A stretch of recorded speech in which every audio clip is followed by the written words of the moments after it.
morning and welcome, ladies and gentlemen, to this very exciting day today here in Brisbane, 17th of June. Well, we're halfway through the year, halfway through this month.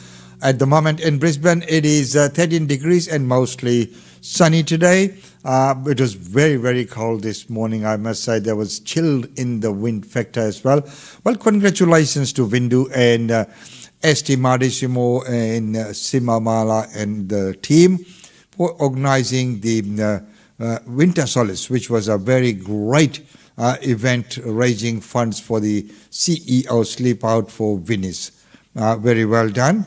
A very well attended and very well organized function. We will bring some glimpses of that today. Today we have for you some news snippets and a very, very bonus home sitting musical which is coming your way, and you'll just love to see this musical at Parminder Singh's residence. And we have Paramjit Namdhari on tabla. We have Binni singing on there as well. Of course, Parminder is singing, and the guest artist is on the sarangi is Sangeet Mishra himself. So that's coming up today. Let's get the show on the road with the news update. Stories now on Weekend Breakfast, and Senator David Van's future in the Liberal Party will be decided at an urgent meeting of party officials this weekend. Senator Van was told this week he could no longer sit in the Liberal Party room after multiple allegations of inappropriate behaviour surfaced. Senator Lydia Thorpe and former Senator Amanda Stoker have come forward with allegations, while Liberal leader Peter Dutton is aware of another complaint. Mr Van denies each of the allegations. The Prime Minister will today announce $2 billion in funding for social housing after striking a deal with state and territory leaders. Thousands of homes will be built or refurbished, with the money flowing to states over the next 2 weeks. It comes as the federal government faces increased pressure to pass its signature housing policy, which it hopes will see an additional 30,000 homes built. An American truck driver has been found guilty of killing 11 people in the deadliest anti-Semitic attack in US history.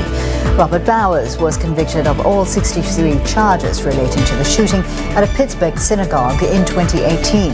The jury will now decide whether the 50-year-old should be sentenced to death or face life in prison. And English batsman Joe Root has saved the day for the home side, scoring 118 not out before his side declared on 393 runs in the first Ashes test of the series. Aussie spin bowler Nathan Lyon took 4 wickets for the visitors, while Josh Hazlewood snagged 2. Australia trails by 379 runs with 10 wickets remaining.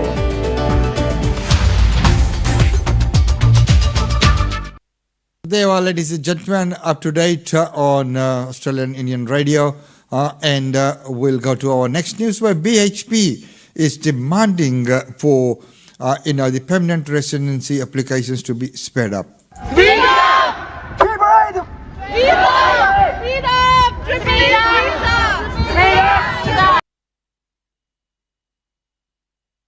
And as we know, there is a big shortage of skilled labour in the country, and with the department not handling those applications in a timely manner.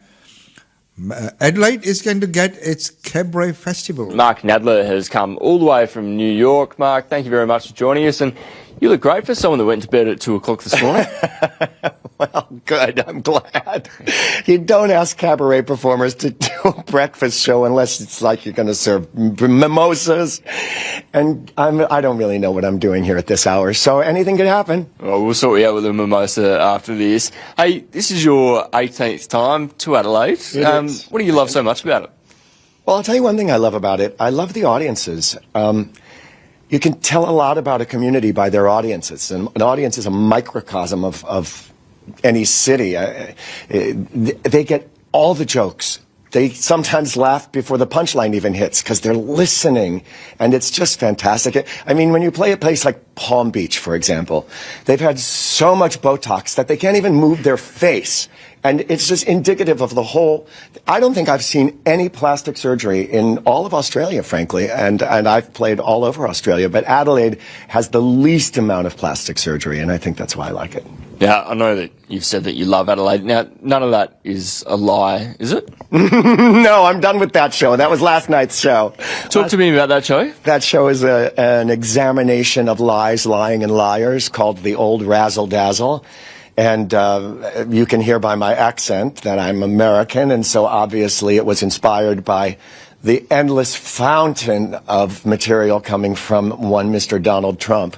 But that's just the tip of the iceberg. But it doesn't matter because I'm not doing that show anymore. I'm doing the Hootenanny, which is just a big party where people get up and sing with me, and I do whatever comes to mind. It's completely improvised. As my former boss, Dame Edna, used to say, I wouldn't insult my audience with a rehearsed show. Now, there's quite a bit of tap dancing, singing involved. I do that, yeah. I tap dance, I sing, I play the piano. I do all three at the same time sometimes. You're a very talented man. Well, you know, when you drink as much as I do, you can do anything. Is that the secret? That's the secret. That's Unreal. the secret, Charles. Hey, Hootenanny, it's been away for 10 years. How have you been feeling in your time? Well, I've been like sitting by the phone waiting for them to ask me back. I mean, actually, that sort of worked during COVID because I wasn't going out anyway. I was just sitting by my phone waiting for them to call. I'm sorry it's taken so long. I am too, but I'm glad to be back. I'm really happy to be back. We had so much fun at the show last night, and I have some pretty exciting surprise guests that will be at the Hootenanny tonight and tomorrow night. Can you give us a little spoiler of who they might be? No, I can't. Otherwise, it wouldn't be a surprise. But they're very famous, and front page news tomorrow. That's all I'm going to say. Right. Look out. Hey, you've performed all over Broadway. How does that compare to the Adelaide Cabaret Festival? Well, it's a very different job. I mean, doing a Broadway show is a very set thing that you're doing 8 times a week, and it's just completely different. But I will tell you this, the tech crew here at the Adelaide Cabaret Festival is absolutely on a par with any of the tech crews in any Broadway theater I've ever worked in. Amazing. Yeah, no, it's really, this place is really, really well run, really well run. I suspect, I don't know, do you have like the mob here? Do you have the mafia or anything like that? Because I just think that my experience is that you need the mob or the mafia or something like that in order to have this kind of quality, because they keep the reins in on the people. You know what I'm saying? I'm not sure. I can't talk from first-hand experience. Well, I just suspect there's some Adelaide mob running this whole thing, and they're doing a brilliant job. And I say that not just because I don't want to wear cement shoes tomorrow morning and end up in this river back here. There you go. Amazing. What an interview. What a great person he is. Well, all the best for tonight's show and tomorrow's show. Well, right now, there's only 2 in 5 eligible Australians screening for bowel cancer. Dean Colton has spent a lot of time thinking about what's important in life. These ones have to go. I forgot we had all of these. 2 years ago, he was diagnosed with bowel cancer. It was picked up by a free screening kit sent in the mail. Doing the test really gave me the ability to be on the front foot in dealing with this before it progressed any further.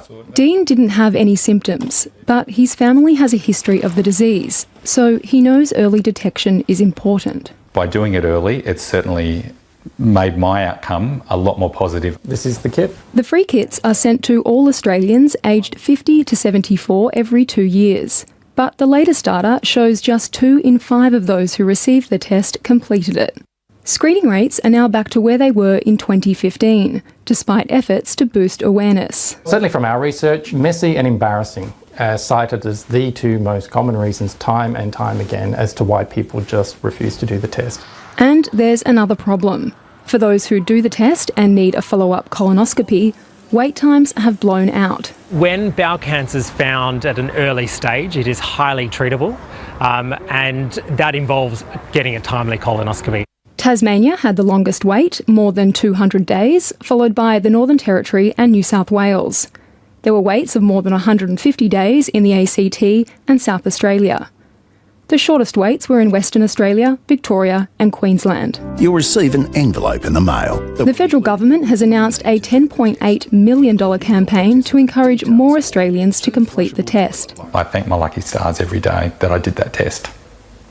A single test that could have a life-saving impact. Olivia Willis, ABC News. And definitely then follow up with that colonoscopy, because that too is very, very important. So ladies and gentlemen, the bonus for today, that musical home sitting.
So there, ladies and gentlemen, I hope that you liked that little bit of a bonus there today. And with that, ladies and gentlemen, it's time to say goodbye from this segment and until the Monday now, when we'll be back with our 9 o'clock news. And we have on Tuesday, we have the Yes campaign coming on. And they will be looking at why we should be saying yes in the referendum. And then we will also listen to the other part as well, who people who are opposing that. So the decision is yours, but we will be talking to the campaign people on Tuesday right here. Until then, it's goodbye from us.